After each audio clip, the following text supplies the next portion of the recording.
संचार हो रहा है, जिसके चौड़े कंधे हैं, सुंदर मजबूत तो हाथ है, जिसका वजन भी अच्छा है, जो सभी अंगों से युक्त तथा शरीर से चुस्त मस्त है, ऐसा व्यक्ति अगर दूसरों से सहायता मांगता है तो आप उसे क्या कहेंगे, उसके बारे में क्या सोचेंगे? अवश्य वह सर्वांग संपन्न होकर भी अपंग कहलाएगा। आप ऐसे अपंग बन पड़िए, आप सामर्थ्यवान बनकर दिखाइए, आप ऐसे बनकर दिखाइए कि लोग आपसे सहायता पाने की चेष्टा करें। क्या आपको पता है कि आप जिन लोगों को जानते हैं उनमें बहुत से ऐसे हैं जिन्हें किसी दूसरों से सहायता की प्रतीक्षा है। सही बात तो यह है कि उनमें से बहुत से लोगों को इस बात का भी पता नहीं कि उन्हें जो सहायता चाहिए वो कहां से मिलने वाली है। फिर भी वे इंतजार करते और सोचते रहते कि बस अब उनका काम बनने वाला है, उन्नति के द्वार खुलने वाले हैं, कोई उनकी मदद के लिए आएगा, उनके सारे कष्ट दूर हो जाएंगे। क्या ऐसा संभव है? वास्तव में कोई किसी की सहायता करता है? ऐसे सोचने वालों ने अपने गिरेबान में झांककर देखना चाहिए, क्या उन्होंने किसी दूसरों की कितनी सहायता की है? उन्होंने आज तक किसकी कितनी मदद की है? क्या कोई ऐसा व्यक्ति है जो कहे कि उन्होंने उससे सहायता की थी इसलिए वो आज उन्नति की चोटी पर है? फ्रेंड्स, यदि आपने या उन्होंने किसी दूसरों की सहायता नहीं की तो फिर किसी दूसरों से सहायता की प्रतीक्षा करो। ऐसे लोग केवल अपने भूल के कारण आगे बढ़ने से लौटाते हैं। हर इंसान को चाहिए कि वह केवल अपने सहारे आगे बढ़े, लौटने के रास्ते से मुंह फेरकर बिना किसी के सहारे आगे बढ़ता चाहिए। आत्मनिर्भरता से तो मनुष्य की शक्तियां विराट रूप धारण करके प्रकट होती है। आत्मविश्वास इस सफलता की नींव है। इसी आत्मविश्वास के सहारे हम दूसरों की सहायता करने में सफल हो सकते हैं। फ्रेंड्स, एक बहुत बड़े प्रबंधक एडमिनिस्ट्रेटर का कहना है, मैं अपने बेटे को ऐसी कंपनी में नियुक्त करना चाहता हूं जहां उसे कठिनाइयों का सामना करना पड़े, क्योंकि इससे उसकी सहन शक्ति और कुशलता विकसित होगी। यदि मैं उसे अपने कंपनी में रखूंगा तो मेरे भरोसे बैठा रहेगा, हर निर्णय के लिए वो मेरा मुंह ताकता रहेगा और उसमें ठहरे हुए पानी की तरह सड़ान उत्पन्न होगी। आप सभी जानते हैं, ठहरे हुए पानी पर मच्छर गुनगुनाते हैं तो बहते हुए पानी पर राजस करते हैं। कितने सुंदर विचार थे उस व्यक्ति के। अगर हर माँ बाप अपने पुत्र या पौत्री के लिए इस प्रकार के उच्च विचार रखते हैं तो वे अवश्य उनके भाग्य विधाता बन जाएंगे। जो माँ बाप अपने बेटों या बेटियों को अधिक लाड प्यार से बिगाड़ देते हैं कि बच्चा जब चाहे स्कूल जाए, जब चाहे छुट्टी कर ले, जब चाहे कॉलेज जाए, जब चाहे छुट्टी कर ले, जब चाहे काम पर जाए, जब चाहे छुट्टी कर ले, तो ऐसे बच्चे भविष्य में कुछ नहीं कर पाते, उनका तो भविष्य नष्ट होता है। अपनी शक्ति पर स्वयं ही भरोसा करना पड़ता है, अपने कार्य स्वयं करने वाले सफल होते हैं। इसी से मानव के चरित्र का निर्माण होता है। जिन बच्चों को यह पता हो जाता है कि वे अपने माँ बाप के सहारे जीवित रह सकते हैं, वे अपने बल पर कोई भी कार्य समर्थ होकर भी कर नहीं पाते, वे वैसी कोशिश भी नहीं करते। जबकि उन्हें समझना चाहिए कि माँ बाप तो सदा के लिए उनके आश्रयदाता नहीं बन पाएंगे।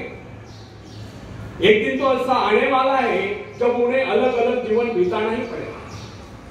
तब ऐसे लोगों को भयंकर मुश्किलों का सामना करना पड़ता है। इसलिए फ्रेंड्स, यदि आरंभ से ही अपने कार्य स्वयं करने की आदत डाली जाए तो यह आदत आपके भविष्य के लिए बहुत ही लाभकारी सिद्ध होगी। जब चाहे शक्ति के सहारे आप जमीन पर पांव टिकाकर आगे बढ़ सकते हैं। सफल वही होता है जो अपनी शक्ति पर भरोसा करता है।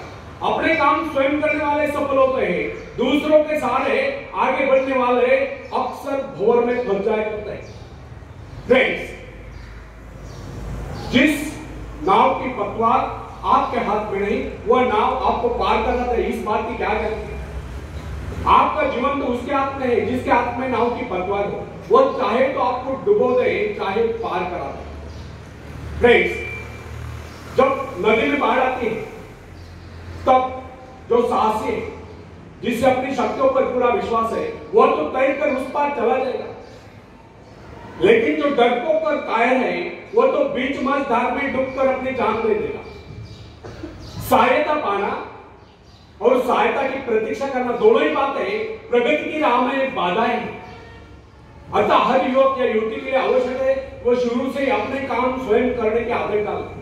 अपने माँ बाप आदि लोगों की शक्ति से विश्वास हटाकर केवल अपने शक्ति के बल पर आगे बढ़ने की कोशिश करें।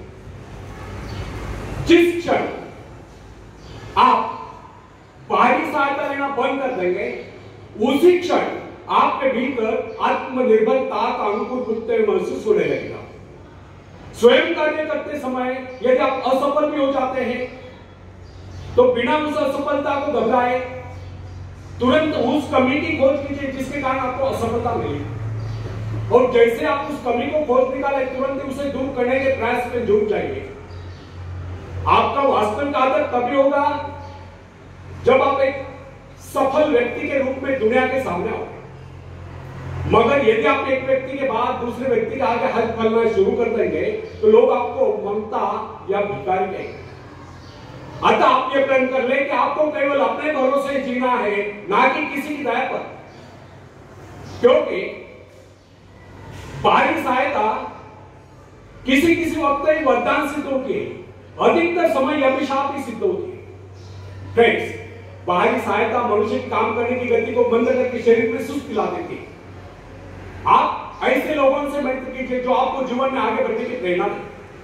कुछ लोग एक बाजू या एक पाव वाले होते हैं, फिर भी वे अपनी लगन अपनी मेहनत से अपनी जीविका चलाते हैं, फिर तो आप तो हटते कटते फिर आगे बढ़ने की कोशिश आप क्यों नहीं कर सकते?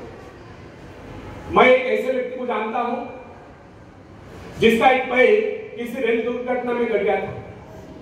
उसने कभी किसी से भिक्षा नहीं मांगी, किसी से दान लेना गवारा नहीं किया, या तक कि अपने बहन भाई का भी उसने कभी सहारा नहीं लिया। उसने एक छोटा सा धंधा फुटपाथ पर आरंभ किया।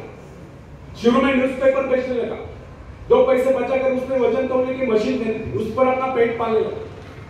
आज वही व्यक्ति उसी फुटपाथ के किनारे एक बहुमंजिला बिल्डिंग में न्यूज़पेपर स्टॉल लगाकर बैठा है, साथ में जेरॉक्स सेंटर भी खोल रखा है। सुना है आजकल वो मोबाइल शॉपिंग भी चला रहा है। वो स्वाभिमानी, किसी से मदद लेना वो अपना अपमान समझता था। आज वही व्यक्ति उन लोगों को जिनके हाथ पैर सलामत है, ऐसे परिवारजनों को खिलाता पिलाता है, उनके हर प्रकार की सहायता और मदद करता है, तो इसमें किसी को हैरत न हो। आज वो दूसरों की सहायता करने को हो चुका है। वो उन लोगों के लिए प्रेरणास्थान है जो सर्वांग संपन्न होकर भी दूसरों से सहायता पाने की आशा रखते हैं। फ्रेंड्स, मैं केवल उस विकलांग की बात नहीं करता जिसे मैं जानता हूं। इस संसार में ऐसे बहुत से विकलांग लोग हैं जो अपनी हिम्मत से खुद भी खा रहे और अपने परिवार को भी पाल रहे। ऐसे स्वाभिमानी, मेहनती, आत्मविश्वासी और साहसी लोगों को अपनी जीविका चलाते देखकर हमें स्वयं के विषय में सोचना चाहिए कि क्या हम पूर्णतः स्वस्थ हैं, साथ ही सभी अंगों से तथा शरीर से चुस्त मस्त होकर भी क्या हम अपने आप को समर्थ समझने का अधिकार रखते हैं? यदि हाँ, तो फिर किसी दूसरों से सहायता की प्रतीक्षा क्यों? कोई भी स्वस्थ तथा सर्वांग संपन्न व्यक्ति तब तक अपने आप को समर्थ समझने का अधिकार नहीं रख सकता जब तक वो समझता है कि वो किसी के अधीन है। वास्तविक स्वतंत्रता एक ऐसा उपाय है जिससे मनुष्य की शक्ति दोगुनी जाती है। इस प्रकार की भावना अन्य किसी प्रकार से प्राप्त नहीं होती। जब कोई युवक या युवती अपने हिम्मत के सहारे किसी व्यापार में उतरता है तो उसके मन में एक श्रेष्ठ भावना अवश्य उत्पन्न होती है। यही भावना उसे प्रसन्नता प्रदान करती है। इससे पहले किसी के अधीन न होकर चाहे वो कितना ही बड़ा कारोबार क्यों न कर चुका हो, परंतु उसे स्वतंत्रता से अपने आत्मविश्वास के सहारे साहस के साथ काम करने में एक नए आनंद का एहसास होता है।